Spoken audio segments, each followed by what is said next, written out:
कांग्रेस के एक परिवार ने संविधान को चोट पहुंचाने में कोई कोर कसर नहीं छोड़ी है।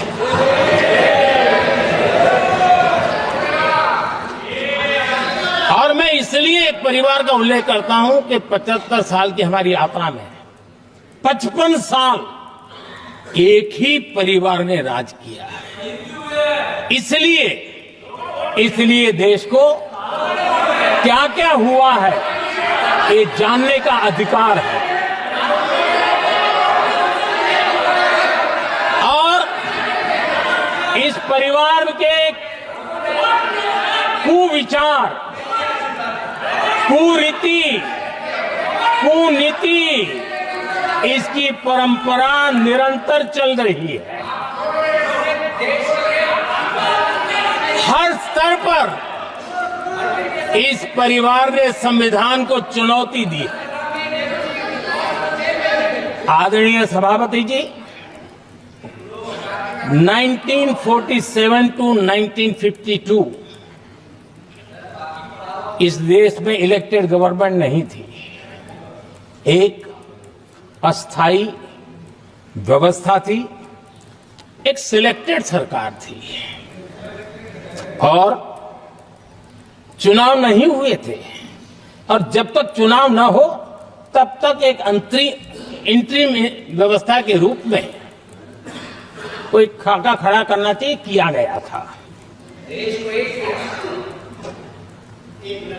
1952 के पहले राज्यसभा का भी गठन नहीं हुआ था, राज्यों में भी कोई चुनाव नहीं थे, जनता का कोई आदेश नहीं था।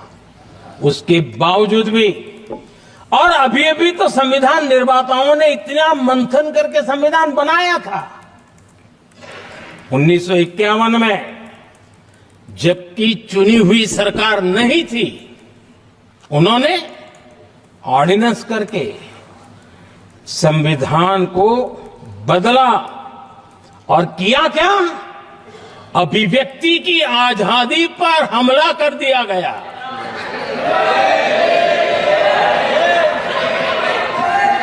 और ये संविधान निर्माताओं का भी अपमान था, क्योंकि ऐसी बातें कोई संविधान सभा में नहीं आई होगी, ऐसा नहीं है, लेकिन वहां उनकी चली नहीं। तो बाद में जैसे ही मौका मिला, उन्होंने अभिव्यक्ति की आजादी को, उस पर उन्होंने हथौड़ा मार दिया। और ये संविधान निर्माताओं का घोर अपमान है।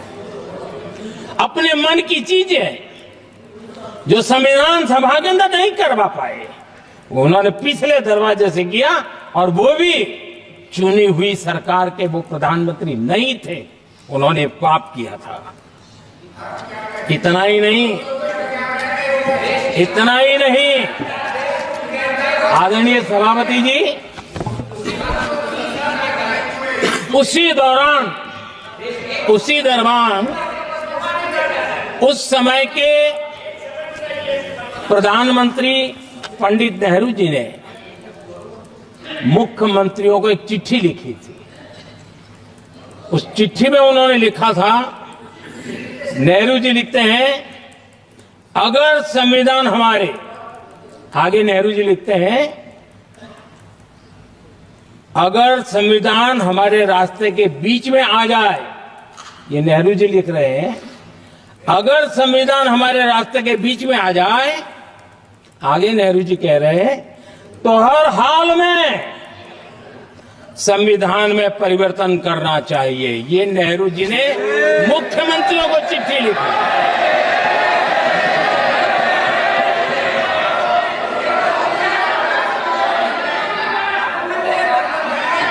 और आदरणीय सभापति जी,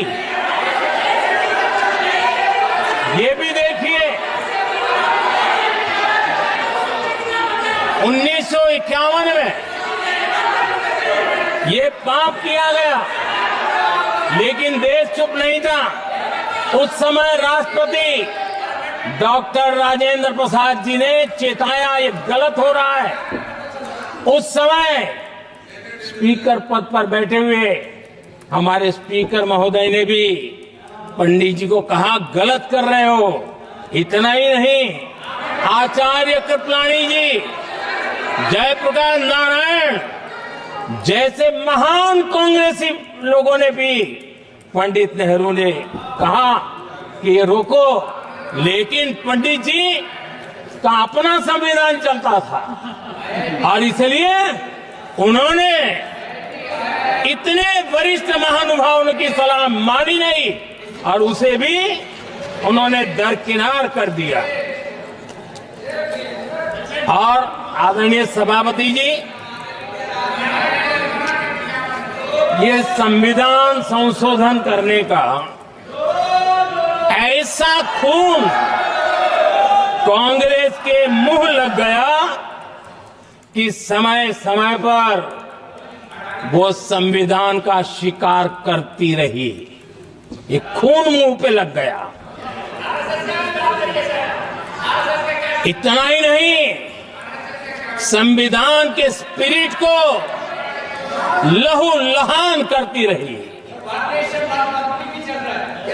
आदरणीय सभापति जी, करीब 6 दशक में 75 बार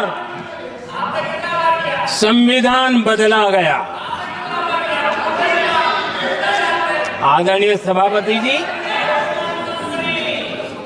जो बीज देश के पहले प्रधानमंत्री जी ने बोया था, उस बीज को खाद पानी देने का काम एक और प्रधानमंत्री ने किया। उनका नाम था श्रीमती इंदिरा गांधी।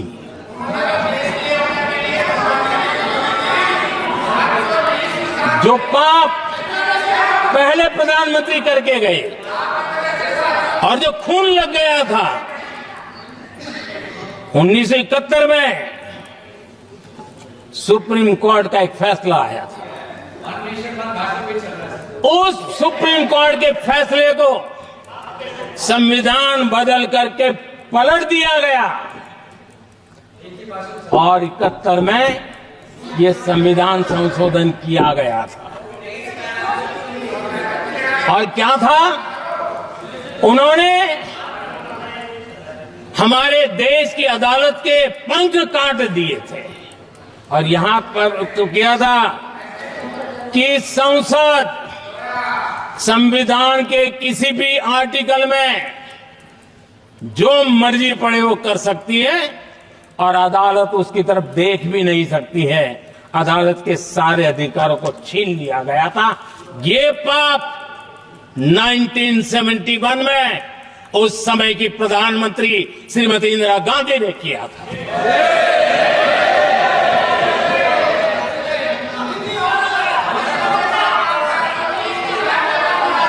और इस परिवर्तन ने इंदिरा जी की सरकार को मौलिक अधिकारों को छीनने का और न्यायपालिका पर नियंत्रण करने का अधिकार दिया, सक्षम बना दिया था। সংবিধান নিয়ে নেহেরু, ইন্দিরা, রাজীবকে একযোগে আক্রমণ করেছে প্রধানমন্ত্রী। বলেছেন সংবিধানকে ধ্বংস করতে চেয়েছে কংগ্রেস। একটা পরিবার সংবিধানকে চ্যালেঞ্জ করেছিল, অপমান করেছে। নেহেরুকে নিশানা করে প্রধানমন্ত্রী বলেছেন 1947 সাল থেকে 1952 সাল পর্যন্ত কোনো নির্বাচিত সরকার ছিল না, অস্থায়ী ব্যবস্থা ছিল, একটা মনোনীত সরকার ছিল, ভোটও হয়নি। ভোট না হওয়া পর্যন্ত অন্তর্বর্তীকালীন সরকার ছিল। 1952 সালের আগে রাজ্যসভাও তৈরি হয়নি। 1951 সালে যখন নির্বাচিত সরকার ছিল না, উনি অর্ডিন্যান্সের বদলে সংবিধান সংশোধন করেছিলেন। সংবিধান নির্মাতাদের কাছে এটা অপমান ছিল। সংবিধান নিয়ে মুখ্যমন্ত্রীদের লেখা নেহেরুর চিঠির প্রসঙ্গ টেনেও কংগ্রেসকে নিশানা করেন মোদি। বলেন প্রধানমন্ত্রী পণ্ডিত জওহরলাল নেহেরু মুখ্যমন্ত্রীদের চিঠি দিয়েছিলেন, বলেছিলেন সংবিধান যদি কোনো প্রতিবন্ধকতা তৈরি করে তাহলে তা পরিবর্তন করা হবে। সেই সময় স্পিকার এবং আরো অনেকে নেহরুকে বলেছিলেন যে এটা ভুল হচ্ছে, কিন্তু উনি কারোর কথা শোনেননি। 60 বছরে 75 বার সংবিধান বদল করেছে। জরুরি অবস্থার প্রসঙ্গ টেনে ইন্দিরাকেও টার্গেট করেছিলেন মোদি। বলেছেন মৌলিক অধিকার কেড়ে নিয়েছিলেন ইন্দিরা গান্ধী। মোদি এও বলেন আমরা সংবিধানকে বদলেছি দেশের একতা মজবুত করার জন্য, গর্বের সঙ্গে করে।